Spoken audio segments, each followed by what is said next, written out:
কাল কিয়ামতের ময়দানে মুক্তি পেতে চাই, যদি আমরা সত্যিকার অর্থে এই সমাজটা সংস্কার করতে চাই, এই সমাজটা যদি সুন্দর করতে চাই, মাত্র দুটা মাধ্যম, আল্লাহর কিতাব এবং রাসূল সাল্লাল্লাহু আলাইহি ওয়াসাল্লামের সুন্নাত অনুযায়ী আমাদের ব্যক্তি জীবন, আমাদের পারিবারিক জীবন, আমাদের সামাজিক জীবন, আমাদের রাজনৈতিক জীবন, আমাদের সার্বিক জীবন পরিচালনা করতে হবে।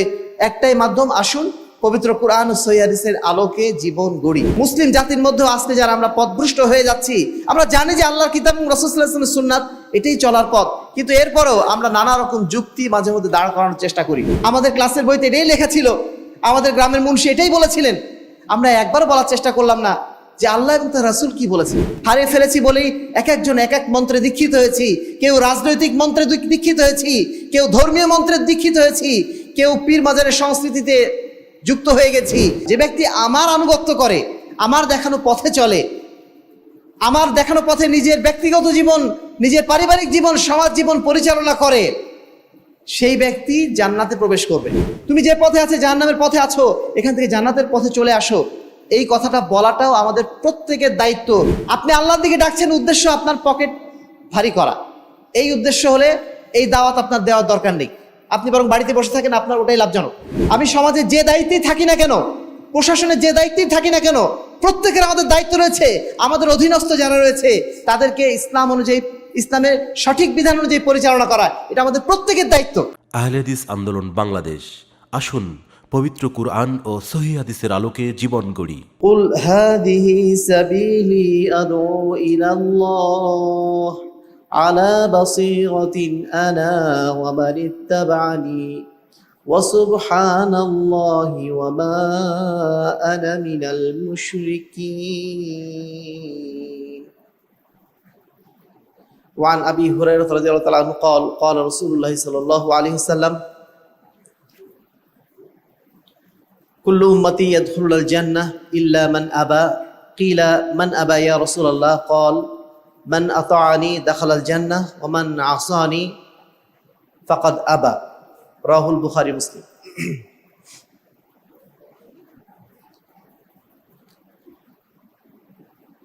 সম্মানিত মুসলিমবৃন্দ, প্রশংসা আল্লাহ রাব্বুল আলামিনের জন্য, যার অশেষ রহমতে দীর্ঘ এক সপ্তাহ পরে আমরা মুসলিম উম্মার সাপ্তাহিক ঈদের দিন পবিত্র জুমার দিনে আল্লাহ রাব্বুল আলামিনের সর্বশ্রেষ্ঠ স্থান পবিত্র মসজিদে এসে জুমা সালাত আদায়ের সুযোগ লাভ করেছি। যে আল্লাহ রাব্বুল আলামিন আমাদেরকে এই সুযোগ দানে ধন্য করেছেন, তার উদ্দেশ্যে আমরা অন্তঃস্থল থেকে শুরুতেই শুকরিয়া আদায় করছি, আলহামদুলিল্লাহ। দরুদ ও সালাম বর্ষিত হোক শেষ নবী আহমদে মুস্তফা মুহাম্মদে মুস্তফা সাল্লাল্লাহু আলাইহি ওয়াসাল্লামের প্রতি, যিনি আমাদের একমাত্র এবং একমাত্র আদর্শ, যার আদর্শের অনুসরণের মাধ্যম দিয়ে দুনিয়া এবং আখিরাতে আমরা সফল কাম হতে পারি। সেই রাসূলের উদ্দেশ্যে আমরা দরুদ পাঠ করছি, আল্লাহুম্মা সাল্লি আলাইহি আল্লাহুম্মা বারিক আলাইহি। সম্মানিত উপস্থিতি, আমরা এই দুনিয়ায় বসবাস করছি, এই পৃথিবীতে বসবাস করছি, এই সমাজে বসবাস করছি। এই সমাজের অসংখ্য সমস্যা, অসংখ্য ঝামেলাগুলো আমাদের চোখের সামনে ভাসছে। আমরা প্রত্যেকেই যারা একটু সচেতন, তাদের মনে সব সময় ভাসে কিভাবে এই সমাজটা একটু সুন্দর করা যেত, এই সমাজটা কিভাবে একটু সংস্কার করা যেত, এই সমাজের মানুষগুলো কিভাবে একটু ভালো করা যেত, কিভাবে আমরা নিজেরা একটু ভালোভাবে থাকতে পারতাম। এই চিন্তাগুলো এমন কোনো সচেতন মানুষ নেই যিনি করেন না। প্রত্যেকেরই মনেই এই জিনিসগুলো, এই প্রশ্নগুলো আঁকিবুকি করে, হাবুডুবু খায়, কিন্তু এই পথগুলো যেন আমরা খুঁজে পাই না, খুঁজে পেতে চাই না। আল্লাহ রাব্বুল আলামিন পবিত্র কোরআনের পুরা কোরআনটাই তিনি নাজিল করেছেন মানুষ জাতির হেদায়েতের জন্য। যালিকাল কিতাব লা রাইবা ফীহি হুদাল লিল মুত্তাকিন, মুত্তাকিদের জন্য হেদায়েত হিসাবেই পাঠিয়েছেন। কিন্তু এই হেদায়েতগুলো আমরা নিজেরা পড়ি না, পড়লেও বোঝার চেষ্টা করি না, বুঝলেও সমাজে সেটা বাস্তবায়নের চেষ্টা করি না। আজকে আমরা সূরা ইউসুফের 108 নম্বর আয়াতটি পড়েছি। এই আয়াতে আল্লাহ রাব্বুল আলামিন সমাজ সংস্কারের কিছু মূলনীতি আমাদের সামনে তুলে ধরেছেন, যে বিষয়গুলো আপনাদের সামনে আজকে আমরা তুলে ধরার প্রয়াস পাবো।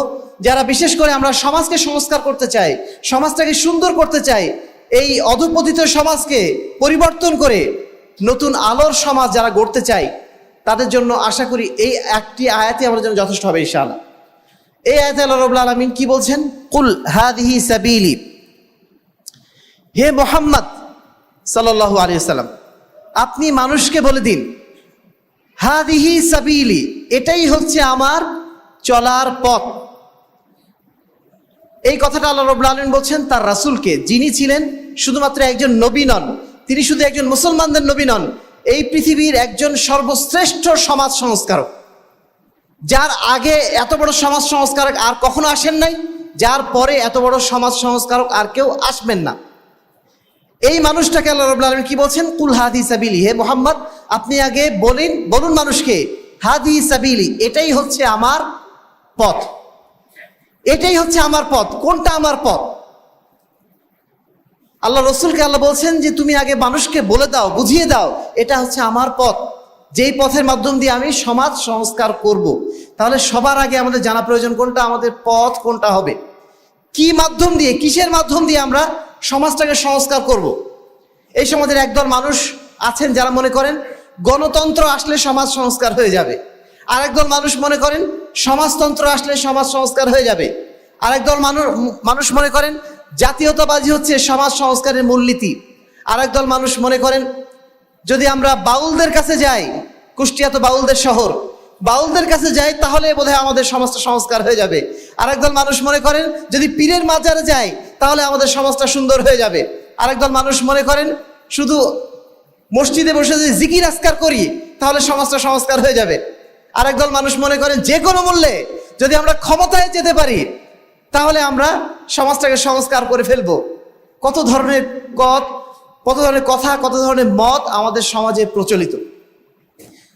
কিন্তু একজন মুসলিম যিনি আল্লাহর কাছে আত্মসমর্পণ করেছেন, যিনি আল্লাহর কাছে মাথা নত করেছেন, যিনি মৃত্যুর পরে জান্নাতে প্রবেশ করতে চান, তার জন্য পথ একটাই। এরকম হাজার যত পথ আছে এই পথগুলো অন্যদের পথ, কিন্তু যারা জান্নাতে যেতে চায় তাদের জন্য পথ একটাই, যেই পথ আল্লাহ রাসূল সাল্লাল্লাহু আলাইহি ওয়াসাল্লাম অনুসরণ করে গিয়েছিলেন।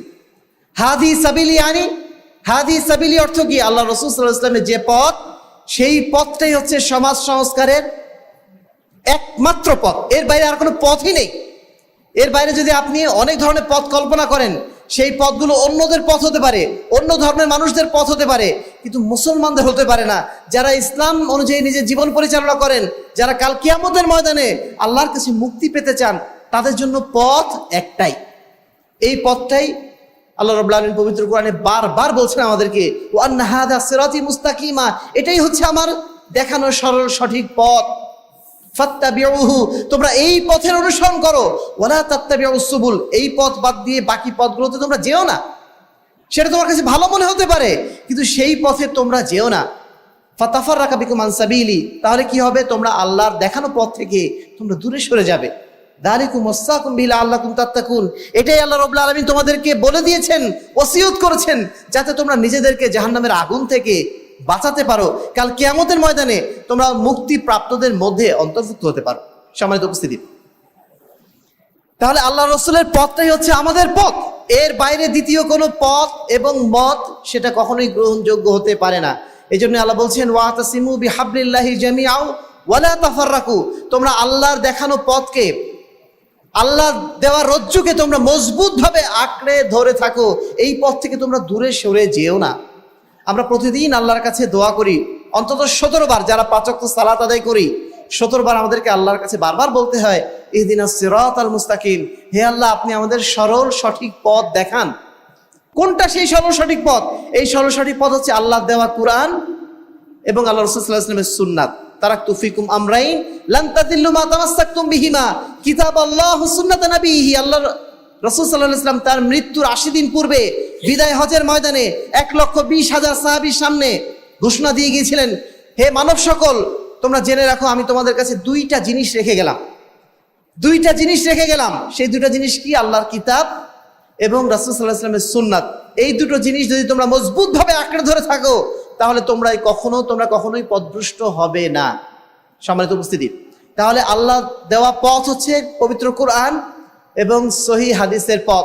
এর বাইরে অন্য কোনো পথ এবং মতের অনুসরণ করা যাবে না। যদি আমরা সত্যিকার অর্থে কালকে আমাদের মধ্যে মুক্তি পেতে চাই, যদি আমরা সত্যিকার অর্থে এই সমাজটা সংস্কার করতে চাই, এই সমাজটা যদি সুন্দর করতে চাই, মাত্র 2টা মাধ্যম, আল্লাহর কিতাব এবং রাসূল সাল্লাল্লাহু আলাইহি ওয়াসাল্লামের সুন্নাত অনুযায়ী আমাদের ব্যক্তি জীবন, আমাদের পারিবারিক জীবন, আমাদের সামাজিক জীবন, আমাদের রাজনৈতিক জীবন, আমাদের সার্বিক জীবন পরিচালনা করতে হবে। একটাই মাধ্যম, আসুন পবিত্র কোরআন ও সহিহ হাদিসের আলোকে জীবন গড়ি। সকল বিধান বাতিল করো, ওহির বিধান কায়েম করো। এই কথাগুলোর মূল অর্থই হচ্ছে এই যে আমরা যেন আল্লাহর কিতাব এবং রাসূলুল্লাহ সাল্লাল্লাহু আলাইহি ওয়াসাল্লামের সুন্নাত বাদ দিয়ে অন্য কিছুর অনুসরণ না করি। কারণ আমরা মুসলিম, আমরা আল্লাহর কাছে সাক্ষ্য দিয়েছি মুসলমান হওয়ার সময়, আশহাদু আল্লা ইলাহা ইল্লাল্লাহ ওয়া আশহাদু আন্না মুহাম্মাদান রাসূলুল্লাহ। আমি সাক্ষ্য দিচ্ছি যে আল্লাহ ছাড়া কোনো মাবুদ নেই, আল্লাহ ছাড়া কারোর ইবাদত করা যায় না, আল্লাহ ছাড়া কারোর দাসত্ব হয় না, এবং আল্লাহ রাসূল সাল্লাল্লাহু আলাইহি ওয়াসাল্লাম হচ্ছেন আমাদের নবী, যাকে অনুসরণ করার জন্য পাঠানো হয়েছে।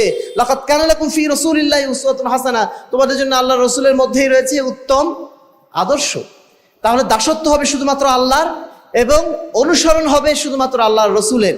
এই দুইটাই হচ্ছে আমাদের চলার পথ, এই দুইটাই হচ্ছে সমাজ সংস্কারের একমাত্র পথ। সম্মানিত উপস্থিতি, দুইটা জিনিস আমাদেরকে এই আল্লাহর দেওয়া পথ থেকে দূরে সরিয়ে রাখে।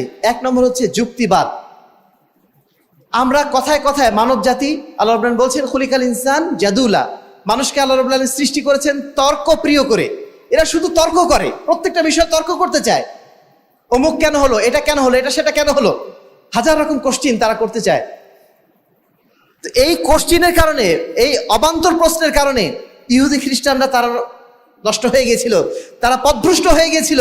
মুসলিম জাতির মধ্যেও আজকে যারা আমরা পথভ্রষ্ট হয়ে যাচ্ছি, আমরা জানি যে আল্লাহর কিতাব এবং রাসূল সাল্লাল্লাহু আলাইহি ওয়াসাল্লামের সুন্নাত এটাই চলার পথ, কিন্তু এরপরেও আমরা নানা রকম যুক্তি মাঝে মধ্যে দাঁড় করানোর চেষ্টা করি। এই যুক্তিগুলো দাঁড় করাতে যেয়ে আমরা অধিকাংশ সময় পথভ্রষ্ট হয়ে যাচ্ছি। আরেকটা বিষয় রয়েছে, সেটা হচ্ছে তাকলিদ, অন্ধভাবে অনুসরণ করা। আমি যে ব্যক্তিকে ভালোবাসি, তিনি আমার রাজনৈতিক নেতা হতে পারেন, তিনি আমার ধর্মীয় নেতা হতে পারেন, তিনি আমার মসজিদের ইমাম হতে পারেন, তিনি আমার বাবা মা হতে পারেন, যাকে আমি ভালোবাসি আমি মনে করি তিনি যা করেছেন সেটাই ঠিক। সেই ক্ষেত্রে কোরআনে ও হাদিসে কি বলা হয়েছে সেটা আমরা আর দেখতে চাই না। আজকে সমাজে এটা সবচেয়ে বড় ব্যাধি, আমাদের মুসলিম সমাজের সবচেয়ে বড় ব্যাধি। আমরা মনে করি যে আমাদের বাপদাদা 14 পুরুষ যা করে গেছে তারা কি ভুল করে গেলেন? কোনো একটা বিষয় যদি আমরা বলি যে ইসলামের সাথে এটা সাংঘর্ষিক হয়ে যাচ্ছে, এই কাজটা করা যাবে না, সঙ্গে সঙ্গে তারা বলেন বাপদাদা 14 পুরুষ থেকে করে আসছি, তারা কি ভুল করেছেন? ছোট্ট একটা বিষয় যেটা আপনারা সবাই জানেন, 5 ওয়াক্ত সালাতের পরে দলবদ্ধ হয়ে মোনাজাত করা একটা নিয়ম আছে না? এই কাজটা বাংলাদেশের 99% মসজিদে হয়। এই কাজটা বাহ্যিকভাবে মোটেও খারাপ নয়, কারণ মানুষ দোয়া করছে কার কাছে? আল্লাহর কাছে। সমবেতভাবে সবাই মিলে করছে, কাজটা তো দেখলে ভালোই লাগছে, কাজটা তো অবশ্যই ভালো। কিন্তু সমস্যার জায়গাটা কোনটা? এটা করছেন বটে, কিন্তু এটা আল্লাহ রাসূল সাল্লাল্লাহু আলাইহি ওয়াসাল্লামের তরিকায় কি হচ্ছে? হাদিস সাবিলে, আল্লাহ যে বলছেন তুমি মানুষকে বলতে এটাই আমার পথ, এই পথের মধ্যে কি এটা রয়েছে? যদি থাকতো তাহলে আল্লাহ রাসূল তার 23 বছরের জিন্দেগিতে একবার হলে অন্তত করতেন না? 5 ওয়াক্ত সালাতের পরে দলবদ্ধ মোনাজাত, তার জীবনে অন্তত একটা ওয়াক্ত হলেও তিনি করার চেষ্টা করতেন না? তার সাহাবায়ে কেরাম তারা আল্লাহ রাসূল সাল্লাল্লাহু আলাইহি ওয়াসাল্লামের সবচেয়ে বড় অনুসারী ছিলেন। আল্লাহ রাসূল যা করতেন তারা তাই করতেন। আল্লাহ রাসূল যদি স্যান্ডেল খুলে ফেলতেন, তারা স্যান্ডেল খুলে ফেলতেন, কোনো কিছু জিজ্ঞাসা না করে। আল্লাহ রাসূল স্যান্ডেল খুলেছেন, আমরা স্যান্ডেল খুলে ফেলেছি। এইভাবে তারা আল্লাহ রাসূলকে অনুসরণ করতেন। সেই রাসূলরা, সেই সাহাবীরা, তারা কি তাদের জীবনে কখনো একবার হলেও দলবদ্ধভাবে 5 ওয়াক্ত সালাতের পরে এই মোনাজাতটা করতেন না? তারা করেন নাই মানে এটা আল্লাহ রাসূলের সাবিল না, এটা আল্লাহ রাসূলের পথ না, এটা আল্লাহ রাসূল সাল্লাল্লাহু আলাইহি ওয়াসাল্লামের দেখানো পথ নয়। এভাবে সমাজের প্রত্যেকটা ক্ষেত্রে যে বিষয়গুলো আমাদের মধ্যে রয়েছে, যেগুলো ইসলামের বহির্ভূত জিনিস, যেগুলো কুসংস্কার, যেগুলো বাতিল জিনিস, এই বাতিল জিনিসগুলো আমাদের মধ্যে থেকে বের করতে আমরা পারছি না। এগুলোর বিরুদ্ধে কথা বলতে গেলে মানুষের কাছে আমরা বাধার সম্মুখীন হচ্ছি। কেন? একটাই কারণ, অন্ধ অনুসরণ। বাপদাদা 14 পুরুষ করে এসেছে, আমি সারা জীবনে কথা শুনে এসেছি, আমাদের ক্লাসের বইতে এটাই লেখা ছিল, আমাদের গ্রামের মুন্সি এটাই বলেছিলেন। আমরা একবার বলার চেষ্টা করলাম না যে আল্লাহ এবং তার রাসূল কি বলেছেন। আমাদের পথটা একটাই, আল্লাহ এবং তার রাসূলের পথ। ইন্নামা কানা কওলাল মুমিনিনা ইযা দুউ ইলাল্লাহি ওয়া রাসূলিহি লিয়াহকুমা বাইনাহুম আন ইয়াকুলু সামিনা ওয়া আতানা। মুমিনদের বিষয়টা এমনই, মুমিনদের বৈশিষ্ট্যটা এমনই, যখনই তাদের কাছে আল্লাহ এবং তার রাসূলের পক্ষ থেকে কোনো বিধান চলে আসবে, যখন বলা হবে আল্লাহ এবং তার রাসূল এটা বলেছেন বা আল্লাহ এবং তার রাসূল এটা বলেন নাই, সঙ্গে সঙ্গে তারা বলবে সামিনা ওয়া আতানা, শুনলাম এবং মেনে নিলাম। শুনলাম এবং মেনে নিলাম, আমরা তো সেই শুনলাম এবং মেনে নিলামের জাতি। মুসলিম জাতি মানে আত্মসমর্পণকারী। আল্লাহ এবং তার রাসূল বলেছেন, ব্যাস আত্মসমর্পণ করলাম, মেনে নিলাম। এটা নিয়ে আর কোনো তর্ক নেই, আর কোনো এ বিষয়ে কোনো আর আপত্তি নেই, আর কোনো বক্তব্য নেই। ইহুদি খ্রিস্টানরা তারা কি বলতো? সামিনা ও আসাইনা, শুনলাম এবং মানলাম না। মুসলমানদের বৈশিষ্ট্য কি? তারা বলে শুনলাম এবং মেনে নিলাম। সম্মানিত উপস্থিতি, আজকে আমাদের মুসলিম উম্মার সবচেয়ে বড় সমস্যা হচ্ছে এই সাবিল, এই পথ না চেনার সমস্যা। আমরা আজকে আল্লাহ এবং তার রাসূলের দেওয়া তরিকার কথা জানি না। আল্লাহ এবং তার রাসূলের পথকে আমরা হারিয়ে ফেলেছি বলেই এক একজন এক এক মন্ত্রে দীক্ষিত হয়েছি। কেউ রাজনৈতিক মন্ত্রে দীক্ষিত হয়েছি, কেউ ধর্মীয় মন্ত্রে দীক্ষিত হয়েছি, কেউ পীর মাজারের সংস্কৃতিতে যুক্ত হয়ে গেছি। আসল যে ইসলাম, সঠিক যে ইসলাম, বিশুদ্ধ যে ইসলাম, আল্লাহ এবং তার রাসূলের যে ইসলাম, রাসূল সাল্লাল্লাহু আলাইহি ওয়াসাল্লামের রেখে যাওয়া সেই বিশুদ্ধ ইসলাম, সেই ইসলাম থেকে আমরা হাজার গুণ দূরে সরে গেছি। এটাই হচ্ছে আমাদের পথভ্রষ্টতার একমাত্র কারণ, আমাদের সমাজটা সুন্দর না হওয়ার, আমাদের সমাজটা আজকে এই দুর্দশা হওয়ার একমাত্র কারণ। সম্মানিত উপস্থিতি, এই বিষয়ে কথা বলতে গেলে আরো অনেকগুলো বলতে হয়। এগুলো তো শুধু বললাম ধর্মীয় ক্ষেত্রে, আমাদের রাজনৈতিক ক্ষেত্রে, আমাদের অর্থনৈতিক ক্ষেত্রে, আমাদের পারস্পরিক শিষ্টাচারের ক্ষেত্রে, পরস্পর হক আদায়ের ক্ষেত্রে, কোনো ক্ষেত্রে আমরা আল্লাহ রসুলকে অনুসরণ করি না। যার যার মন মতো আমরা চলাফেরা করি, যার যার ইচ্ছা মতো আমরা চলাফেরা করি। মানে আমরা বলি যে আমরা মুসলিম, আমরা জান্নাতে যেতে চাই, কিন্তু সামান্য কিছু ছাড় আমরা দিতে পারি না। আমাদের ভাইয়ের ভাগটা দিতে চাই না, আমাদের বোনের ভাগটা দিতে চাই না, যার যা প্রাপ্য অধিকারগুলো সেগুলো আমরা দিতে চাই না। যখন ব্যবসা করতে গিয়েছি মানুষকে ফাঁকি দিচ্ছি, যখন চাকরি করতে গিয়েছি আমার যিনি বস তাকে ফাঁকি দিচ্ছি, আমি যখন শিক্ষক হয়েছি ছাত্রদের ফাঁকি দিচ্ছি। সব জায়গায় আমরা দুর্নীতির মধ্যে আকণ্ঠ নিমজ্জিত। কোনো জায়গায় আমরা আল্লাহ রসুলকে অনুসরণ করি না। শুধু আল্লাহ রসুলের নাম শুনে আপনি মুখে চুমু দিলেন, চোখে চুমু দিলেন, মনে করলেন আপনি বোধহয় আল্লাহ রসুলের অনেক বড় আশিক। কুল ইন কুনতুম তুহিব্বুনাল্লাহ ফাত্তাবিউনি ইউহিব্বুকুমুল্লাহ। আল্লাহ বলছেন, হে মুহাম্মদ সাল্লাল্লাহু আলাইহি ওয়াসাল্লাম, আপনি মানুষকে বলে দিন তোমরা যদি আল্লাহকে ভালোবেসে থাকো, কুল ইন কুনতুম তুহিব্বুনাল্লাহ, যদি তোমরা আল্লাহকে ভালোবেসে থাকো, ফাত্তাবিউনি, তাহলে তোমরা আমার অনুসরণ করো, ইউহিব্বুকুমুল্লাহ, তাহলে আল্লাহ রাব্বুল আলামিন তোমাদেরকে ভালোবাসবেন। সম্মানিত উপস্থিতি, আল্লাহ রাসূল সাল্লাল্লাহু আলাইহি ওয়াসাল্লাম বলছেন, কুল্লু উম্মতি ইয়াদখুলুল জান্নাহ, আমার উম্মত যারা তাওহীদের কালেমা পাঠ করেছে, যারা লা ইলাহা ইল্লাল্লাহ পাঠ করেছে, তারা প্রত্যেকেই একদিন না একদিন ইনশাআল্লাহ জান্নাতে চলে যাবে। ইল্লা মান আবা, তবে ওই ব্যক্তি জান্নাতে যেতে পারবে না যে জান্নাতে যেতে অস্বীকার করে। কিলা মান আবা ইয়া রাসূলুল্লাহ, সাহাবায়ে কেরাম আল্লাহ রাসূলকে জিজ্ঞাসা করছেন, হে আল্লাহ রাসূল, জান্নাতে যেতে অস্বীকার করে এমন ব্যক্তিও কি পৃথিবীতে আছে? জান্নাতে যেতে অস্বীকার করবে কেন? তখন আল্লাহ রাসূল সাল্লাল্লাহু আলাইহি ওয়াসাল্লাম বুঝিয়ে বললেন, মান আতাআনি দাখালাল জান্নাহ, যে ব্যক্তি আমার আনুগত্য করে, আমার দেখানো পথে চলে, আমার দেখানো পথে নিজের ব্যক্তিগত জীবন, নিজের পারিবারিক জীবন, সমাজ জীবন পরিচালনা করে, সেই ব্যক্তি জান্নাতে প্রবেশ করবে। ওমান আসানি ফাকাত আবা, আর যে ব্যক্তি আমার অবাধ্যতা করে, আমার নীতিমালা জানার পরেও সেটাকে অবাধ্যতা করে, সেই ব্যক্তি সে যেন জান্নাতে যেতেই অস্বীকার করে। কারণ আমার পথ সে জানে যে এটাই হচ্ছে আমার পথ, এই পথ অনুসরণ করলে জান্নাতে যাওয়া যায়, কিন্তু সেই পথ সে অনুসরণ না করে নিজের মন মতো চলাফেরা করে। তার মানে সে আসলে জান্নাতে যেতেই চায় না, জান্নাতে যেতেই সে যেন অস্বীকার করে। সম্মানিত উপস্থিতি, তাহলে সব কিছুর আগে আমাদের জানা প্রয়োজন আমাদের জান্নাতে যাওয়ার পথ কোনটা। হাদা সাবিল, এই জিনিসটা হচ্ছে আমাদের জন্য সবচেয়ে গুরুত্বপূর্ণ জিনিস। এর উদাহরণ এভাবে আমরা মাঝে মধ্যে দেই যে আপনি যদি এখন কুষ্টিয়ায় আছেন, আপনি যদি ঢাকায় যেতে চান, ঢাকায় যাওয়ার জন্য আপনি বড় একটা লিমুজিন গাড়ি কিনেছেন, আপনার দামি একটা গাড়ি আছে, পাজেরো গাড়ি আছে, আপনার প্রস্তুতিও ভালো, ব্যাগ ব্যাগেজ অনেক গুছিয়ে নিয়েছেন। ব্যাগ ব্যাগেজ গুছিয়ে নেওয়ার পরে আপনি রাস্তা ধরলেন, রাজশাহীর রাস্তা যদি আপনি ধরেন, তাহলে আপনার যাবতীয় প্রস্তুতি, আপনার গাড়ি ঘোড়া খুব সুন্দর, আপনি কি ঢাকায় কখনো পৌঁছতে পারবেন? ঠিক তেমনই ভাবে আপনার নিয়তটা ভালো, আপনি মনে করছেন এই সমস্ত আমি সংস্কার করব, কিন্তু আপনি আল্লাহ রসুলের পথ জানেন না, আপনি জান্নাতে যাওয়ার পথ জানেন না, তাহলে নিঃসন্দেহে আপনি ভুল পথে চলে যাবেন না। এই জন্য সবার আগে আমাদের জানতে হবে আসলে এই সমাজটা আমি কিভাবে সংস্কার করব, কিভাবে নিজের জীবনকে আমি পরিচালনা করব। আর সেটা হচ্ছে একটাই পথ, আল্লাহ এবং তার রাসূল সাল্লাল্লাহু আলাইহি ওয়াসাল্লামের পথ, আল্লাহর কিতাব এবং রাসূল সাল্লাল্লাহু আলাইহি ওয়াসাল্লামের সুন্নাতের পথ। এই দুটো জিনিসকে যদি আমরা মাপকাঠি ধরি, মানদণ্ড ধরি, এবং এই মানদণ্ড অনুযায়ী নিজের জীবনকে আমি পরিচালনা করতে পারি, ইনশাআল্লাহ এই জীবনেও আমরা সুখী হব, এই জীবনে আমরা সফলকাম হব, এবং সেই সাথে ইনশাআল্লাহ কাল কিয়ামতের ময়দানেও আল্লাহর দরবারে আমরা তার মুক্তিপ্রাপ্ত বান্দাদের মধ্যে অন্তর্ভুক্ত হতে পারবো। সম্মানিত উপস্থিতি, দ্বিতীয় যে বিষয়টি, কুল হাযিহি সাবিলি আদউ ইলাল্লাহ, পথ তো জানলাম, জানার পরে আমাদের কাজটা কি? জানার পরে আমাদের কাজ যেটা, দ্বিতীয় কাজ হচ্ছে শুধুমাত্র নিজে আমরা জান্নাতে যাব, নিজে আমরা সঠিক পথে চলবো, বিষয়টা এমন নয়। আমাদেরকে অবশ্যই মানুষকে দাওয়াত দিতে হবে, মানুষকেও আহ্বান করতে হবে সরল সঠিক পথের দিকে। আমি জান্নাতে যেতে চাই, আমার 5টা ভাইও যেন জান্নাতে যেতে পারে, তাদেরকেও দাওয়াত দিতে হবে।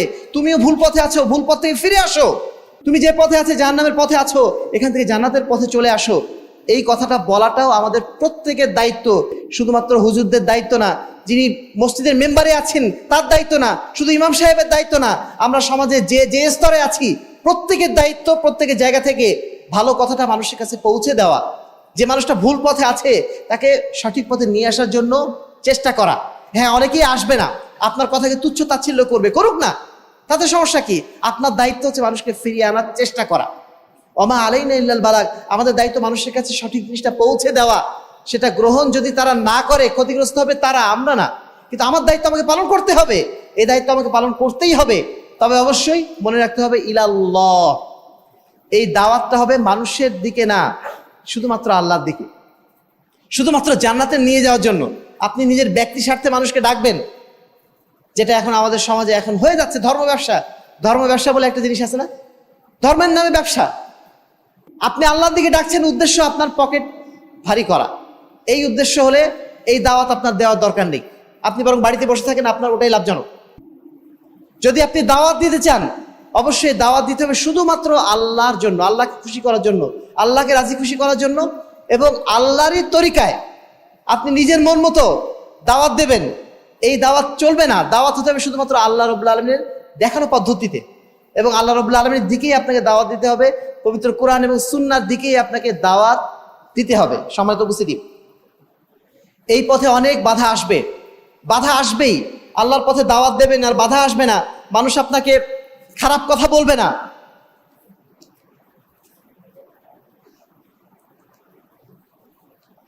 মানুষ আপনাকে খারাপ কথা বলবে না, মানুষ আপনাকে নানাভাবে লাঞ্ছিত করার চেষ্টা করবে না, এটা হতেই পারে না। পৃথিবীতে এমন কোনো নবী আসেন নাই যাদের উপর অত্যাচার আসেন নাই, পৃথিবীতে এমন কোনো সমাজ সংস্কারক আসেন নাই যাদের উপর অত্যাচার হয়নি, যারা জেল জুলুমের শিকার হননি। প্রত্যেক বিদ্বানগণ, প্রত্যেক সমাজ সংস্কারগণ যারাই সমাজ সংস্কার করতে মাঠে নেমেছেন, তাদের প্রত্যেকেই নানাভাবে অপমানিত হতে হয়েছে, অপদস্থ হতে হয়েছে। আমার রসুল মোহাম্মদ রাসূলুল্লাহ সাল্লাল্লাহু আলাইহি ওয়াসাল্লাম, তিনি পৃথিবীর সর্বশ্রেষ্ঠ মানুষ, পৃথিবীর কোনো মানুষ তার উপরে একটা কালিমা লাগাতে পারবে না, একটা আঁচড় লাগাতে পারবে না। সেই মানুষটাকে মক্কাবাসীরা 14টা অপবাদ দিয়েছিল, 14 রকম অপবাদ দিয়েছিল, তাকে পাগল বলেছিল, তাকে দুনিয়া পূজারী বলতে চেয়েছিল, তাকে অনেক কিছু বলতে চেয়েছিল। তাহলে আমি আপনি যদি সমাজ সংস্কার করতে যাই, আমাদেরকে বাধার সম্মুখীন হতে হবে না? খুবই স্বাভাবিক, হতেই হবে। কিন্তু এই তাই বলে আমরা কোনো অবস্থাতে যেন এই দাওয়াতের পথ থেকে ফিরে না আসি। সম্মানিত উপস্থিতি, হয়তো আমাদের অনেকের আমলের ত্রুটি থাকতে পারে, হয়তো আমাদের অনেক সময় হয়তো দাড়ি নাই, অনেকে আমরা হয়তো কোরআনই পড়তে পারি না, কিন্তু তাই বলে কি আমরা দাওয়াত দেব না?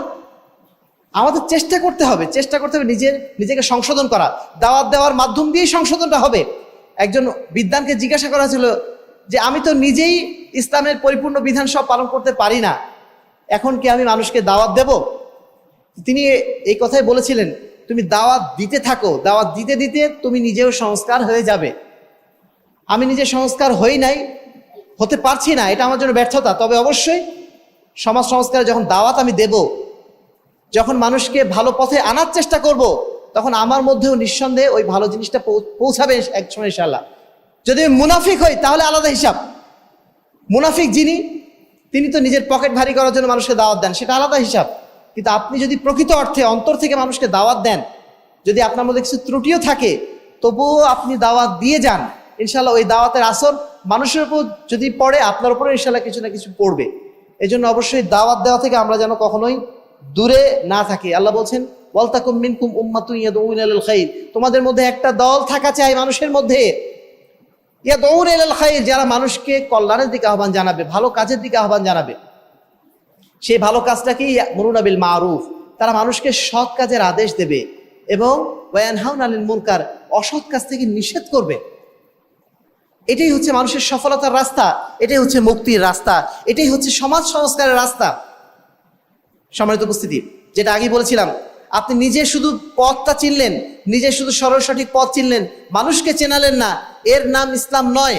ইসলাম নিজে ভালো থাকার নাম, ইসলাম অপরকে ভালো রাখার নাম, ইসলাম সমাজটা ভালো রাখার নাম। আপনি আপনার এলাকায় দেখছেন যে আপনার পাশের বাড়ির দোকানে মানুষ টিভি ভিসিআর চালিয়ে দিয়ে ওখানে মানুষ জমানোর চেষ্টা করছে, অথবা ক্যারাম বোর্ড খেলার আয়োজন করছে। আপনি একজন সচেতন যুবক, আপনি একজন সচেতন মুসলিম, আপনার কর্তব্য হবে ওই জায়গা থেকে ওটাকে সরিয়ে দেওয়ার জন্য সাধ্যমতো চেষ্টা করা। হয় দোকান মালিককে বোঝানো, অথবা এলাকার মানুষকে বোঝানো যে এই জিনিসগুলো আমাদের জন্য ক্ষতিকর, এগুলো সমাজের জন্য ক্ষতিকর, এগুলো মানুষকে উপকার বয়ে আনবে না, বরং ক্ষতি করবে। এই দাওয়াতগুলো আপনাকে অবশ্যই পৌঁছে দিতে হবে। সেই সাথে যারা অন্যায় করছেন, যারা দুর্নীতি করছেন, তাদের কাছে যে বারবার বলতে হবে আপনারা যে কাজ করছেন এটা ঠিক হচ্ছে না, এখান থেকে ফিরে আসেন। প্রত্যেকে যদি আমরা প্রত্যেকের জায়গা থেকে এইভাবে দায়িত্বটা পালন করতে পারতাম, তাহলে এই সমাজটা সুন্দর হতে খুব বেশি দেরি হতো না। কিন্তু এই দায়িত্ব আমরা কয়জন পালন করি? এই দায়িত্ব আমরা ছেড়ে দিয়েছি মসজিদের মিম্বারের যিনি দাঁড়িয়ে থাকেন খতিবের উপর ছেড়ে দিয়েছি, অথবা ইমাম সাহেবের উপর ছেড়ে দিয়েছি। তারপরে ইমাম সাহেব সারাদিন ওয়াজ করলেন, এক কান দিয়ে শুনলাম আর এক কান দিয়ে বের করে দিলাম। এটাই তো এখন সমাজের অবস্থা। সম্মানিত উপস্থিতি, এখানে যারা আজকে উপস্থিত রয়েছেন তাদের প্রত্যেকের প্রতি আমাদের আহ্বান থাকবে, আমরা প্রত্যেকেই সমাজ সংস্কারের জন্য এক একজন দায়িত্বশীল। আলা কুল্লুকুম রাইন ওয়া কুল্লুকুম মাসউলুন আন রাইয়াতিহি, তোমরা প্রত্যেকেই দায়িত্বশীল, তোমাদের প্রত্যেককেই স্ব দায়িত্ব সম্পর্কে কাল কিয়ামতের ময়দানে আল্লাহর কাছে জিজ্ঞাসিত হতে হবে।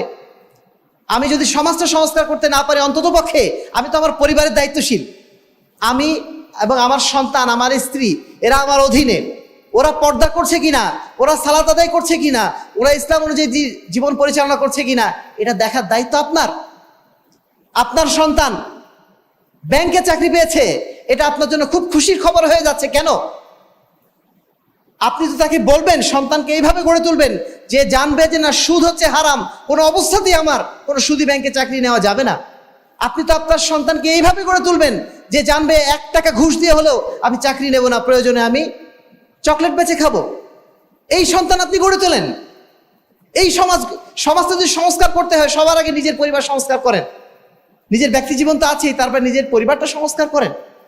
ছেলে মেয়েকে ইউরোপে পাঠাচ্ছেন, কানাডায় পাঠাচ্ছেন, আমেরিকায় পাঠাচ্ছেন, খুব খুশি হয়ে যাচ্ছেন। ওই ছেলেটা ওখানে যে কি করছে আপনি কি জানেন? আপনি তাকে 5 ওয়াক্ত সালাত শেখান নাই, তাকে তো আপনি কোরআন শেখান নাই। ও যদি পথভ্রষ্ট হয়ে যায়, ও সারা জীবনের অপকর্মের একটা অংশ আপনার ঘাড়েও যে চাপবে। কাল কিয়ামতের ময়দানে এই সন্তান আপনার বিরুদ্ধে যে দাঁড়াবে। যদি আমি সঠিকভাবে আমার সন্তানকে মানুষ না করি, আমার পরিবারকে যদি সঠিকভাবে লালন পালন না করি, ইসলামের সঠিক পথে পরিচালিত না করি, কাল কিয়ামতের ময়দানে এই সন্তান, এই স্ত্রী, এই কন্যা আপনার জন্য সবচেয়ে বড় শত্রু হয়ে দাঁড়াবে। তারা কি বলবে? রব্বানা ইন্নানা আতানা সাদাতানা ওয়া উমারানা ফাআদাল্লুনা সাবিলা। তারা আল্লাহর কাছে ফরিয়াদ করবে, হে আল্লাহ, আপনি আজকে আমাদেরকে শাস্তি দিচ্ছেন, কিন্তু এই শাস্তির জন্য তো আমরা উপযুক্ত ছিলাম না, এর জন্য তো আমরা দায়ী ছিলাম না। এর জন্য দায়ী ছিল আমাদের বাবা মা, আমাদের অভিভাবক, আমাদের সমাজ, আমাদের শাসক যারা ছিলেন, তারা তো এর জন্য দায়ী ছিলেন। রব্বানা আতিহিম দিফাইন মিনাল আযাব। আজকের দিনে যদি আপনি, হে আল্লাহ, আপনি আমাদের শাস্তি দেন, তাহলে হে আল্লাহ রাব্বুল আলামিন, আপনি ওদেরকে ডাবল শাস্তি দেন। আমাদেরকে যদি 1 গুণ শাস্তি দেন, ওদেরকে ডাবল শাস্তি দেন। ওয়ালআনহুম লাআনান কাবীরা, এবং তাদেরকে মহা লাআনতে, মহা অভিশাপে অভিশপ্ত করে দিন। এই কথা শোনার জন্য আমরা কি বাবা হিসাবে, অভিভাবক হিসাবে আমরা কি কেউ প্রস্তুত আছি? সম্মানিত উপস্থিতি, আমি সমাজে যে দায়িত্বেই থাকি না কেন, প্রশাসনের যে দায়িত্বেই থাকি না কেন, প্রত্যেকের আমাদের দায়িত্ব রয়েছে। আমাদের অধীনস্থ যারা রয়েছে তাদেরকে ইসলাম অনুযায়ী, ইসলামের সঠিক বিধান অনুযায়ী পরিচালনা করা, এটা আমাদের প্রত্যেকের দায়িত্ব। এই দায়িত্ব আমাদেরকে অবশ্যই পালন করতে হবে। যদি পালন করতে না পারি, কালকে আমাদের ময়দানে জবাবদিহির জন্য আমাদের প্রস্তুত থাকতে হবে। সম্মানিত উপস্থিতি, সমাজ সংস্কার করা তৃতীয় যেটা মূলনীতি, আল্লাহ রাব্বুল আলামিন তার রাসূলকে বলে দিয়েছেন, আনা ওয়া মান ইত্তাবাআনি। সমাজ সংস্কার একা একা হয় না। সমাজ সংস্কার করার জন্য একদল অনুসারী লাগে, একদল মানুষ লাগে। সমাজ সংস্কার হয় জামাতবদ্ধভাবে, সমাজ সংস্কার কখনো এককভাবে হয় না। এটাই এই আয়াতে যেন প্রকাশ পাচ্ছে। আল্লাহ রসুলকে বলা হচ্ছে, বা তিনি বলছেন, আনা ওয়া মান ইত্তাবাআনি, আমি এবং আমার যারা অনুসরণ করে আমরা সবাই মিলে এই সমাজকে সংস্কার করতে চাই। যে পৃথিবীতে যত সভ্যতা প্রতিষ্ঠিত হয়েছে, এই সভ্যতা এককভাবে প্রতিষ্ঠিত হয়নি, একক কোনো বিদ্যার কারণে হয়নি, একক কোনো শাসকের শাসনের কারণে হয়নি, বরং একটা সমাজের সামগ্রিক মানুষের সবার সম্মিলিত প্রয়াসের মাধ্যম দিয়েই হয়েছে। এজন্য অবশ্যই আমাদেরকে জামাতবদ্ধ জীবন যাপন করার চেষ্টা করতে হবে, সবাই মিলে ঐক্যবদ্ধভাবে সমাজটাকে সংস্কার করার চেষ্টা করতে হবে। সম্মানিত উপস্থিতি, আরেকটা জিনিস বাদ পড়ে গেছে, আদু ইলাল্লাহ আলা বাসিরাতিন। সমাজ তো সংস্কার করবেন, সেই সমাজ সংস্কার করার জন্য আপনাকে অবশ্যই সঠিক জ্ঞান অর্জন করতে হবে। সঠিক জ্ঞান অর্জন যদি না করেন, তাহলে আপনার কাছে মনে হবে বাউল ফকিরাই ঠিক আছে। ওই বাউল ফকিরদের বক্তব্যগুলো আপনি হয়তো সমাজে প্রচার করে বসবেন, না জেনে না বুঝে।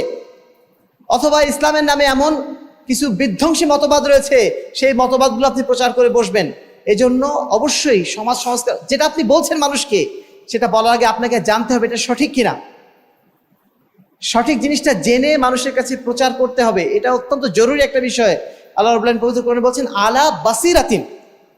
আলা বাসিরাতিন মানে এমন একটা শব্দ আল্লাহ রাব্বুল আলামিন ব্যবহার করেছেন এখানে বলেন নাই যে তিনি সরাসরি ইলমের কথা বলেন নাই।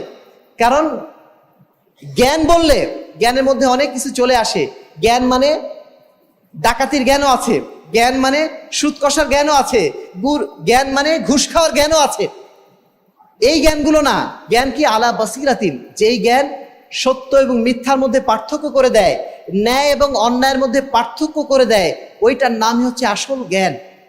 যেই জ্ঞান আপনাকে বলে যে আল্লাহ বলে পৃথিবীতে কিছু নাই, যেই বিজ্ঞান বলে যে পৃথিবীতে আল্লাহ বলে কিছু নাই, সৃষ্টিকর্তা বলে কিছু নাই, সেই জ্ঞান কি আসলে জ্ঞান বলবো আমরা? সেই জ্ঞান কখনোই জ্ঞান নয়, সেই জ্ঞান বরং অজ্ঞতা। ওই জ্ঞান না, যেই জ্ঞান আপনাকে সঠিক জিনিসটা বুঝিয়ে দেয়, এটা সঠিক এটা ভুল, এই পার্থক্য করার যে জ্ঞান, এটার নামই হচ্ছে আসল জ্ঞান। এর বাইরে যে জ্ঞানগুলো রয়েছে ওগুলো সমস্তই মিথ্যা, যদিও সেটা আপনি বিজ্ঞানের নামে প্রচার করেন না কেন। বিজ্ঞান হলেই সেটা সত্য হয়ে যাবে নাকি? সত্য একমাত্র আল্লাহর পক্ষ থেকে আসে। ওয়াকুল জাআল হাক্কু ওয়া যাহাকাল বাতিল। সত্য আসে একমাত্র আল্লাহর পক্ষ থেকে, সত্যের জ্ঞান একমাত্র আল্লাহর পক্ষ থেকে আসে। আপনাকে অবশ্যই জানতে হবে কোনটা সঠিক জ্ঞান, কোনটা সঠিক জিনিস। প্রত্যেক ক্ষেত্রে, সেটা ইসলামের ক্ষেত্রে হোক, সেটা সমাজের ক্ষেত্রে হোক, যেই ক্ষেত্রে আমরা আছি না কেন, প্রত্যেক ক্ষেত্রে আমাকে সঠিক জিনিসটা আগে জানতে হবে। এটা সঠিক জিনিস, এটা আপনি প্রচার করেন, কোনো সমস্যা নেই। সম্মানিত উপস্থিতি, এই শর্তের মধ্যে সর্বশেষ যে শর্তটা নিয়ে আসা হয়েছে, সেই শর্ত হচ্ছে আল্লাহ রাব্বুল আলামিন বলছেন ওয়া সুবহানাল্লাহি ওয়া মা আনা মিনাল মুশরিকিন। যারা আমরা সমাজ সংস্কার করতে চাই, যারা আমরা সঠিক পথ চিনেছি, যারা আমরা আল্লাহর পথে মানুষকে দাওয়াত দিচ্ছি, সেই সাথে আমরা যারা ঐক্যবদ্ধভাবে সমাজ সংস্কারের প্রতিজ্ঞা গ্রহণ করেছি, সেই সাথে আমরা যারা ইসলামের সঠিক জ্ঞান অর্জন করেছি, তাদের জন্য সর্বশেষ যেটা কর্তব্য, কোনো অবস্থাতেই বাতিলের সাথে আপোষ করা যাবে না, কোনো অবস্থাতেই শিরকের সাথে আপোষ করা যাবে না, কোনো অবস্থাতেই আল্লাহ এবং তার রাসূলের বিপরীত কোনো কর্মের সাথে যুক্ত হওয়া যাবে না। আপনি মনে করলেন যে আমি 5 ওয়াক্ত সালাত তো মসজিদে পড়ছি, সালাত তো আল্লাহ রাসূলের তরিকায় পড়ছি, কিন্তু রাজনীতিটা করব আব্রাহাম লিঙ্কনের তরিকা অনুযায়ী, আমার অর্থনীতিটা হবে অ্যাডাম স্মিথের তরিকা অনুযায়ী। এইটা যদি আমি করে ফেলি, তার মানে আমি আল্লাহর বিধানের সাথে অন্যের বিধানকে শরীক করে ফেললাম, আমি মুশরিকদের অন্তর্ভুক্ত হয়ে গেলাম। একজন মুসলমান কোনো অবস্থাতেই আল্লাহর সাথে, আল্লাহর দ্বীনের সাথে কাউকে শরীক করতে পারে না, কোনো অবস্থাতেই সম্ভব নয়। একজন মুসলিম, তিনি সার্বিক জীবনে মুসলিম, তিনি মসজিদে মুসলমান, আর বাইরে গেলে তিনি অ্যাডাম স্মিথের অনুসারী, তিনি সেখানে হয়ে যাবেন কার্ল মার্কসের অনুসারী, তিনি সেখানে হয়ে যাবেন আব্রাহাম লিঙ্কনের অনুসারী। এর নাম মুসলিম নয়। সম্মানিত উপস্থিতি, তাহলে মৌলিক যেটা 5টা বিষয় আমরা উল্লেখ করেছি, একটা সমাজকে সংস্কার করার জন্য প্রথম যেটা প্রয়োজন, সমাজ সংস্কারের প্রথম পথটা চেনা। সেই পথটা কি? আল্লাহর কিতাব এবং রাসূল সাল্লাল্লাহু আলাইহি ওয়াসাল্লামের সুন্নাত। এটাই হচ্ছে একমাত্র পথ, যেই পথ দিয়ে আপনি সারা বিশ্বের মানুষের মধ্যে সংস্কার আনতে পারেন, শান্তি আনতে পারেন, সারা বিশ্বের মানুষের মধ্যে আপনি পরিবর্তন আনতে পারেন। একটাই মাধ্যম, এর বাইরে দ্বিতীয় কোনো মাধ্যম নেই। মুসলিম হোক, খ্রিস্টান হোক, হিন্দু হোক, যে কোনো মানুষের মধ্যেই আপনার একটাই মূলনীতি, কোরআন এবং সুন্নাহ অনুযায়ী নিজে চলা, মানুষকে চলার জন্য চেষ্টা করানো। 2 নম্বর হচ্ছে এই পথে, কোরআন এবং সুন্নাহর পথে মানুষকে দাওয়াত দেওয়া, 3 নম্বর, এই দাওয়াতটা দিতে হবে জাগ্রত জ্ঞান সহকারে, সঠিক জ্ঞান সহকারে, জেনে শুনে, না জেনে নয়। 4 নম্বর যেটা বিষয় সেটা হচ্ছে আমাদেরকে অবশ্যই এই দাওয়াত প্রতিষ্ঠা করার জন্য সম্মিলিতভাবে অগ্রসর হতে হবে, একাকী বিচ্ছিন্নভাবে না। শুধু বক্তব্য দিলেই হবে না, সমাজটা সংস্কার করার জন্য মানুষকে সংগঠিত করতে হবে, সবাইকে নিয়ে সমাজকে সংস্কার করতে হবে।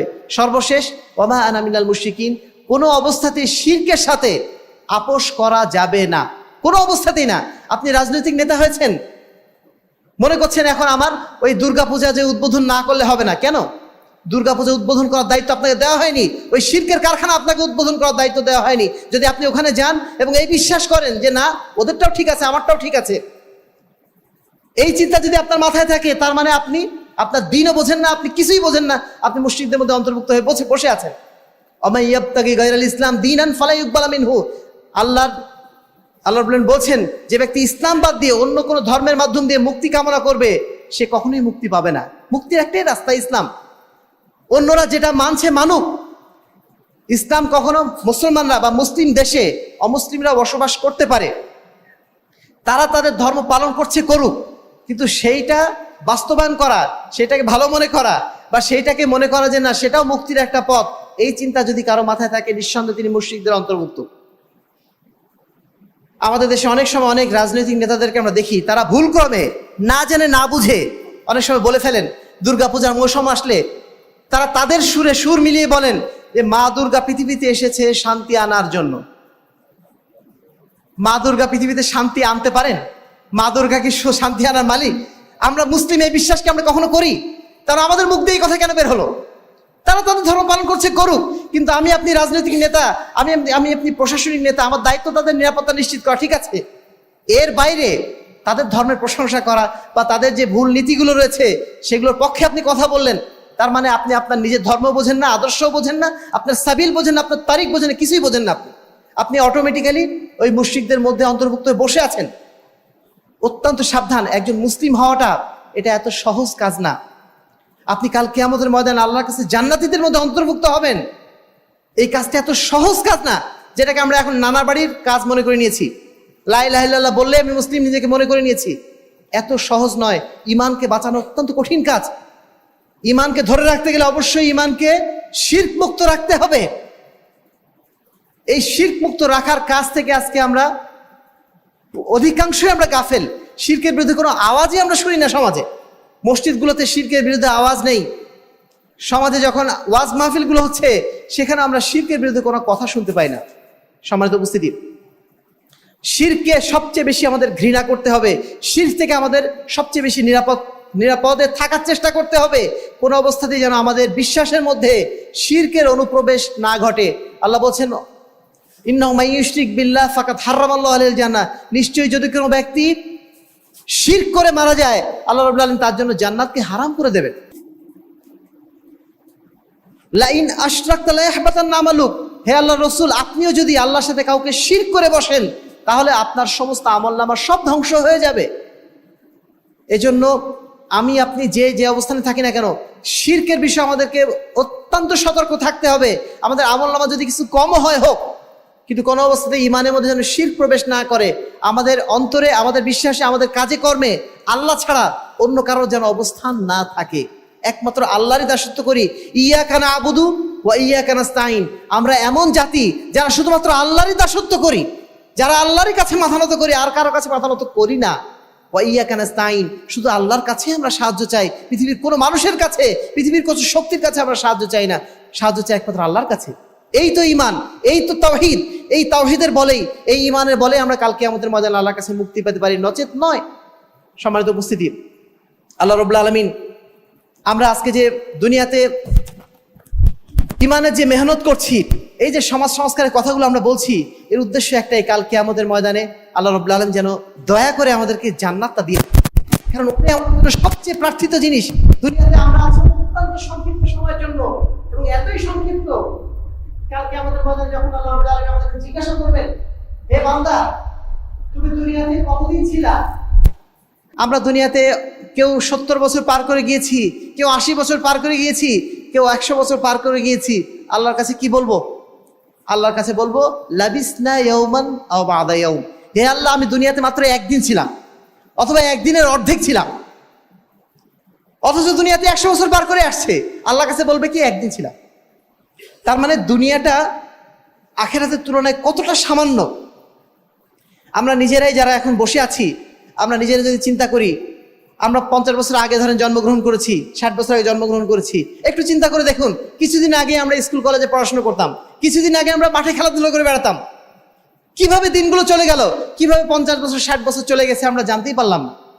এইভাবে একটা দিন আমাদের জীবনের এই হায়াতটা চলে যাবে, শেষ হয়ে যাবে।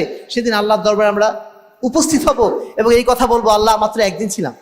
সম্মানিত উপস্থিতি, সেই দিন যদি আমরা জান্নাতে যেতে পারি, তার চেয়ে বড় সৌভাগ্যের বিষয় আর কিছু হতে পারে না। দুনিয়াতে আমি যত কষ্টই থাকি না কেন, সেই দিন জান্নাতে যাওয়ার পরে আল্লাহ আমাকে জিজ্ঞেস করবেন, দুনিয়াতে তুমি কষ্ট বলে কিছু দেখেছিলে? তখন আমরা বলবো, যদি আমরা দুনিয়াতে সবচেয়ে কষ্টেও থাকি, তবুও আমরা বলবো, আল্লাহ দুনিয়াতে কষ্ট বলে কি ছিল আমরা কিছুই জানি না। মানে আমরা দুনিয়াতে কষ্ট বলে কিছু আমরা দেখি নাই, দুনিয়াতে শুধু সুখ আর সুখ দেখেছিলাম। অনুরূপভাবে যেই ব্যক্তি জাহান্নামে প্রবেশ করবে কাল কিয়ামতের ময়দানে, সেই ব্যক্তিকে আল্লাহ জিজ্ঞেস করবেন, দুনিয়াতে তুমি সুখ বলে কখনো কিছু দেখেছিলে? পৃথিবীর সবচেয়ে বড় বিলিয়নিয়ার, সে বিল গেটস হতে পারে বা আরো বড় কিছু হতে পারে, পৃথিবীর সবচেয়ে ক্ষমতাধর রাষ্ট্রের মালিক হতে পারে, কাল কিয়ামতের ময়দানে আল্লাহর সামনে দাঁড়িয়ে বলবে, আল্লাহ দুনিয়াতে আমি সুখ বলে কিছু জিনিস কোনোদিন দেখি নাই। অথচ সারাটা জীবন সে দুনিয়ার হিসাবে অনেক সুখী ছিল, কিন্তু জাহান্নামে যখন সে প্রবেশ করবে তখন দুনিয়ার সমস্ত সুখের কথা সব ভুলে যাবে। সম্মানিত উপস্থিতি, এমন জান্নাত আমাদের জন্য অপেক্ষা করছে কাল কিয়ামতের ময়দানে, যেই জান্নাতের কথা আল্লাহ রাসূল সাল্লাল্লাহু আলাইহি ওয়াসাল্লাম বলছেন, মাওযিউ সাউতিন ফিল জান্নাতি, জান্নাতের মধ্যে শুধুমাত্র একটা চাবুক রাখার মতো জায়গা, মাত্র একটা চাবুক রাখার মতো জায়গা দুনিয়া এবং দুনিয়ার মধ্যবর্তী সমস্ত কিছুর চেয়ে উত্তম।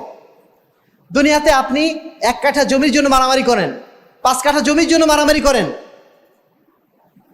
কাল কিয়ামতের ময়দানে আল্লাহ রাব্বুল আলামিন যদি মানে জান্নাতে আপনাকে একটা চাবুক সমপরিমাণ জায়গা দেন বসবাস করার জন্য, সেইটা দুনিয়া এবং দুনিয়ার মধ্যে যা কিছু আছে সমস্ত কিছুর চেয়ে উত্তম হবে।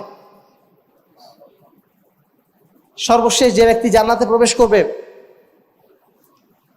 একদম ঠেলে ঠেলে যখন সে জান্নাতের মুখে পৌঁছে যাবে, অতঃপর আল্লাহ রাব্বুল আলামিন তাকে বলবেন, ঠিক আছে তুমি এখন জান্নাতে প্রবেশ করো।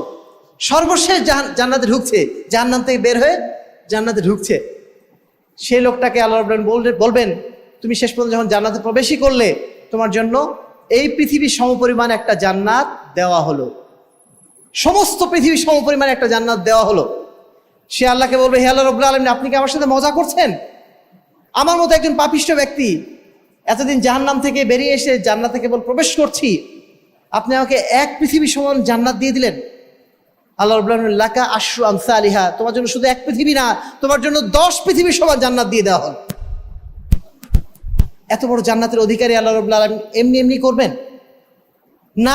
আমাদের ইমানের মেহনত আছে, না আমলের মেহনত আছে, না দুনিয়াতে ভালোভাবে চলার মেহনত আছে, না সমাজটাকে সুন্দর করার মেহনত আছে, এমনি এমনি মনে করছি আমি জান্নাতে চলে যাব? আম হাসিবতুম আন তাদখুলুল জান্নাহ, আল্লাহ বলছেন তোমরা কি ধরে নিয়েছো তোমরা এমনিতেই জান্নাতে প্রবেশ করবে? ওয়ালাম্মা ইয়ালামিল্লাহু আল্লাযিনা জাহাদু মিনকুম ওয়া ইয়ালামাস সাবিরিন, অথচ আল্লাহ রাব্বুল আলামিন জানবেন না কারা তোমাদের মধ্যে দুনিয়াতে জান্নাত পাওয়ার জন্য চেষ্টা চালিয়েছিলে, কারা যুদ্ধ জিহাদ করেছিলে, কারা সংগ্রাম করেছিলে এবং কারা বিপদ আপদ আসলে ধৈর্য ধারণ করেছিলে। এগুলো জানা না জেনেই আল্লাহ রাব্বুল আলামিন তোমাদেরকে এমনিতেই জান্নাতে ঢুকিয়ে দেবেন। সম্মানিত উপস্থিতি, আমাদের সময় অত্যন্ত সংক্ষেপ, এই পৃথিবীতে আমরা আছি অত্যন্ত সংক্ষিপ্ত সময়ের জন্য।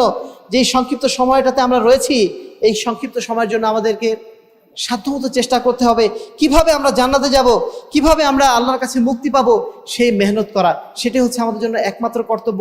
আজও পর্যন্ত যারা আমরা অন্যায়ের মধ্যে লিপ্ত রয়েছি, আজও যারা আমরা পাপের মধ্যে লিপ্ত রয়েছি, আজও আমরা যারা অন্যায় ছাড়তে পারছি না, তাদের জন্য আল্লাহ রাব্বুল আলামিনের একটা আয়াত মহৌষধ হিসাবে কাজ করতে পারে। যে আয়াতটিকে বলা হয় কোরআনের মধ্যে সবচেয়ে মানুষকে প্রশান্তিদায়ক আয়াত, মানুষকে সবচেয়ে সান্ত্বনা দানকারী আয়াত, সে আয়াতটা হচ্ছে সূরা জুমারের 52 এবং 53 নম্বর আয়াত। আল্লাহ বলছেন, ইয়া আইয়ুহাল্লাযীনা কুল ইয়া ইবাদিয়াল্লাযীনা আসরাফু, হে মুহাম্মদ আপনি মানুষকে বলে দিন, ইয়া ইবাদিয়াল্লাযীনা আসরাফু, হে আমার বান্দারা, যারা তোমরা নিজেদের উপর অন্যায় করেছো, যারা পাপাচারের মধ্যে লিপ্ত ছিলে, যারা ভুল ভ্রান্তির মধ্যে নিমজ্জিত রয়েছো, লা তাকনাতু মির রাহমাতিল্লাহ, তোমরা আল্লাহর রহমত থেকে হতাশ হয়ে যেও না। অনেক পাপ করে ফেলেছো, সারা জীবন পাপ করেছো, সালাত 5 ওয়াক্ত পড়ো নাই, সিয়াম পালন করেন নাই, যাকাত দাও নাই, হজ করো নাই, ইসলামের কোনো বিধিবিধানই পালন করো নাই, তোমার জীবনে ইসলাম বলে কিছু নাই, তোমার পরিবারে ইসলাম বলে কিছু নাই। তবু আল্লাহ রাব্বুল আলামিন তার জন্য ঘোষণা করছেন, লা তাকনাতু মির রাহমাতিল্লাহ, তোমরা আল্লাহর রহমত থেকে হতাশ হয়ে যেও না। এখনো তোমাদের ফিরে আসার পথ রয়েছে, এখনো তোমাদের দিনের পথে ফিরে আসার সুযোগ রয়েছে। যতক্ষণ পর্যন্ত দুনিয়াতে বেঁচে আছো ততক্ষণ পর্যন্ত সুযোগ আছে। ইন্নাল্লাহা ইয়াগফিরুয যুনুবা জামিআ, আল্লাহ রাব্বুল আলামিন চাইলে সমস্ত গুনাহকে ক্ষমা করে দিতে পারেন। এর চেয়ে বড় সুসংবাদ বান্দার জন্য আর কি হতে পারে? অন্য আয়াতে আল্লাহ বলছেন, তোমাদের সমস্ত পাপকে আল্লাহ রাব্বুল আলামিন নেকিতে পরিণত করে দেবেন যদি তোমরা তওবা করতে পারো। শর্তটা কি? শর্তটা হচ্ছে আনিবু ইলা রাব্বিকুম, তোমরা আল্লাহর দিকে ফিরে আসো, ওয়া আসলিমু লাহু, তার কাছেই আত্মসমর্পণ করো। সম্মানিত উপস্থিতি, আজও পর্যন্ত, এখনো পর্যন্ত, এই মুহূর্ত পর্যন্ত যারা এখনো পর্যন্ত দিনের মধ্যে আমরা নাই, দিনে প্রবেশ করতে পারে নাই, তাদের জন্য এই আয়াতটি একটি সান্ত্বনার আয়াত। এই আয়াতটি শোনার পরে আমাদের জন্য অবশ্যই কর্তব্য হবে যে কোনো মূল্যে দিনের পথে ফিরে আসার জন্য চেষ্টা করা। আমরা কেউ জানি না কখন মারা যাব, সেই মৃত্যু কালকে হতে পারে, পরশু হতে পারে, 5 বছর পরে হতে পারে। যখনই হোক না কেন আমাদের মৃত্যুটা যেন ঈমানের উপর হয়, আমাদের মৃত্যুটা যেন ইসলামের উপর হয়, আমাদের মৃত্যুটা যেন এমন অবস্থা হয় যে অবস্থায় আমি আল্লাহর কাছে বলতে পারি, আল্লাহ রাব্বুল আলামিন, আমি সাধ্যমতো চেষ্টা করেছি তোমার পথে থাকার। তাহলে ইনশাআল্লাহ কাল কিয়ামতের ময়দানে আল্লাহ রাব্বুল আলামিন আমাদের জন্য সেই মহা জান্নাত হয়তো প্রস্তুত করে রাখবেন। আর যদি আমরা এই চিন্তা চেতনা বাদ দিয়ে নিজের ক্যারিয়ারের পিছনে ছুটি, নিজের অর্থ সম্পদের পিছনে ছুটি, ব্যবসার পিছনে ছুটি, চাকরির পিছনে ছুটি এবং আখিরাতকে যদি আমরা ভুলে যাই, তাহলে নিঃসন্দেহে কাল কিয়ামতের ময়দানে আমরা ক্ষতিগ্রস্ত হয়ে যাব। একজন বিদ্বান ব্যক্তি একজন ছেলেকে বলছে, একটা বাচ্চা ছেলেকে বলছে যে তুমি এই শহরে যাও, একটু বসেন প্লিজ।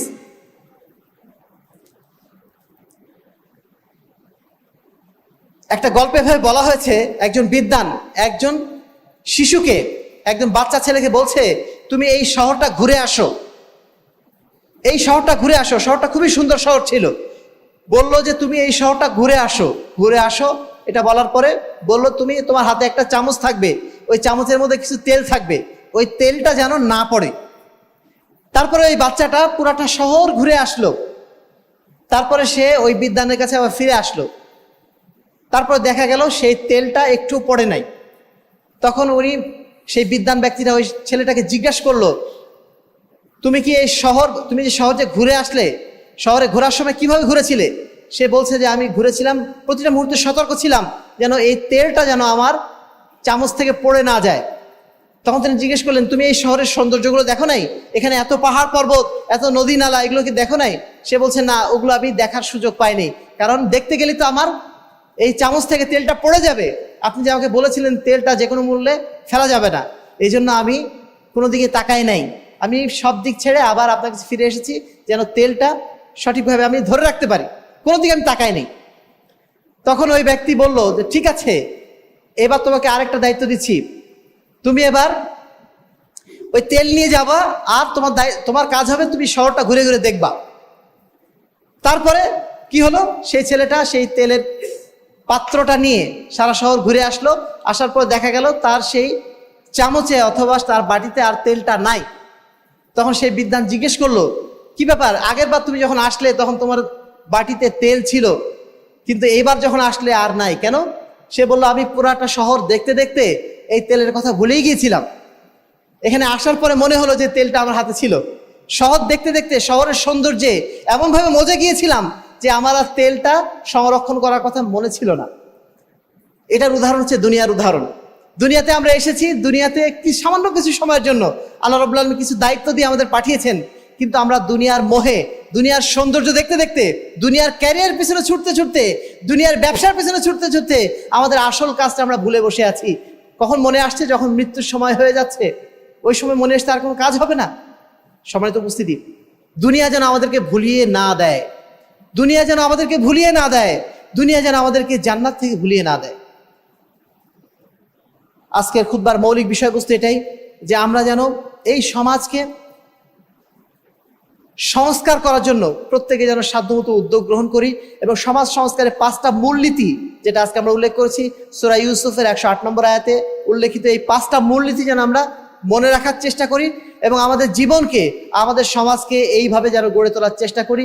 তাহলে ইনশাআল্লাহ আমরা দুনিয়াতে সফল কাম হব এবং কাল কিয়ামতের ময়দানে আমরা আল্লাহ রাব্বুল আলামিনের প্রতিশ্রুত সেই মহা জান্নাতের অধিকারী হতে পারবো। আল্লাহ রাব্বুল আলামিন আমাদের সকলকে সেই তৌফিক দান করুন।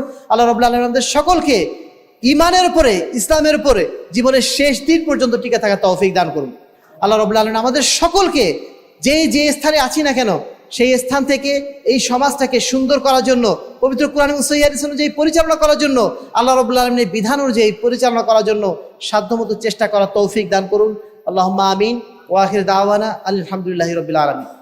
ইন্নাল হামদুলিল্লাহ নাহমাদুহু ওয়া নাস্তাঈনুহু ওয়া নাস্তাগফিরুহু ওয়া নু'মিনু বিহি ওয়া নাতাওয়াক্কালু আলাইহি ওয়া নাউযু বিল্লাহি মিন শুরুরি আনফুসিনা ওয়া মিন সাইয়্যাতি আ'মালিনা মান ইয়াহদিহিল্লাহু ফালা মুদিল্লা লাহু ওয়া মান ইউদ্লিল ফালা হাদিয়া লাহু ওয়া নাশহাদু আল লা ইলাহা ইল্লাল্লাহ ওয়া নাশহাদু আন্না মুহাম্মাদান আবদুহু ওয়া রাসূলুহু আম্মা বা'দ ফাআউযু বিল্লাহি মিনাশ শাইতানির রাজীম বিসমিল্লাহির রহমানির রহিম ইয়া আইয়ুহাল্লাযীনা আমানু সাল্লু আলাইহি ওয়া সাল্লিমু তাসলিমা আল্লাহুম্মা সাল্লি আলা মুহাম্মাদ ওয়া আলা আলি মুহাম্মাদ কামা সাল্লাইতা আলা ইব্রাহিম ওয়া আলা আলি ইব্রাহিম ইন্নাকা হামিদুম মাজিদ। সম্মানিত উপস্থিতি, আজকে আমরা যে মসজিদে উপস্থিত হয়েছি, এই মসজিদের পাশে একটা মাদ্রাসা নির্মিত হয়েছে বেশ কয়েক বছর আগে। আমরা যে সমাজ সংস্কারের কথা এতক্ষণ বললাম, সেই সমাজ সংস্কারের জন্য মাদ্রাসায় অত্যন্ত গুরুত্বপূর্ণ একটা জায়গা, যেখান থেকে আমাদের পরবর্তী বংশধররা, আমাদের পরবর্তী প্রজন্মরা তারা ইসলামের বিশুদ্ধ শিক্ষা এবং দীক্ষা নিয়ে বেড়ে উঠবে। এই জন্য এই মাদ্রাসাগুলোকে সহযোগিতা করা, মাদ্রাসাগুলোকে এগিয়ে নেওয়া, এই মাদ্রাসাগুলোতে আমাদের সন্তানদের পড়ানো, এটা আমাদের প্রত্যেকের দায়িত্ব। তা আমরা যেন আমাদের এই দায়িত্বের জায়গাটা যেন বোঝার চেষ্টা করি। সমাজ সংস্কারে অবদান রাখতে গেলে শিক্ষা প্রতিষ্ঠানগুলোকে আমাদের ধরে রাখতে হবে, শিক্ষা প্রতিষ্ঠানগুলো আমাদের গড়ে তুলতে হবে। আজকে এখানে যেমন হয়েছে, আমাদের এলাকাগুলোতে চেষ্টা করতে হবে নিজ নিজ এলাকাতেও এই ধরনের প্রতিষ্ঠানগুলো যেন গড়ে ওঠে, যেখান থেকে তারা ইসলামের বিশুদ্ধ শিক্ষাগুলো শিখতে পারে। এটা আমাদের প্রত্যেকের দায়িত্বের অংশ যেন আমরা মনে করি। দ্বিতীয়ত, আমাদের মধ্যে অনেকে অসুস্থ রয়েছেন, আমরা তাদের জন্য দোয়া করি আল্লাহ রাব্বুল আলামিন তাদেরকে যেন শেফায়ে কামেলা এবং আজেলা দান করেন। আমাদের মধ্যে অনেকেই মারা গেছেন, আমাদের বাবা মা, আমাদের আত্মীয় স্বজনদের মধ্যে অনেকেই মারা গেছেন, যারা হয়তো ইসলামের সঠিক জিনিসটা না বুঝেই, না জেনেই তারা হয়তো মারা গেছেন। আমরা তাদের জন্য দোয়া করি আল্লাহ রাব্বুল আলামিন তাদের এই না জানাটাকে যেন অজুহাত হিসাবে কবুল করে নিয়ে তাদেরকে যেন আল্লাহ রাব্বুল আলামিন ক্ষমা করে দেন এবং তাদের কবরকে যেন আল্লাহ রাব্বুল আলামিন জান্নাতের বাগিচায় পরিণত করে দেন। আহলে হাদিস আন্দোলন বাংলাদেশের মুহতারাম আমির জামাত প্রফেসর ডক্টর মোহাম্মদ আসাদুল গালিব, গত এক সপ্তাহ আগে তার পায়ে একটা অপারেশন হয়েছে, তার জন্য আপনারা দোয়া করবেন আল্লাহ রাব্বুল আলামিন তাকে যেন শেফায়ে কামেল এবং আজেলা দান করেন। আজকের এই দিনে যেন আমরা ভুলে না যাই আমাদের ফিলিস্তিনের ভাইদের কথা, যাদেরকে আজকে একটা পশুরও যে সামান্য অধিকার থাকে, একটা পিঁপড়ারও যে অধিকার আছে, সেই অধিকার তাদেরকে আজ রাখা হয় নাই। তাদেরকে একদম পশুর মতো আজকে সেখানে নিধন করা হচ্ছে। প্রায় 50,000 মানুষ সেখানে মারা গেছে, আরো কত মানুষ মারা যাবে আল্লাহ ভালো জানেন। আমরা তাদের জন্য দোয়া করি, যারা মারা গেছেন আল্লাহ রাব্বুল আলামিন তাদেরকে যেন শাহাদাতের মর্যাদা দান করেন।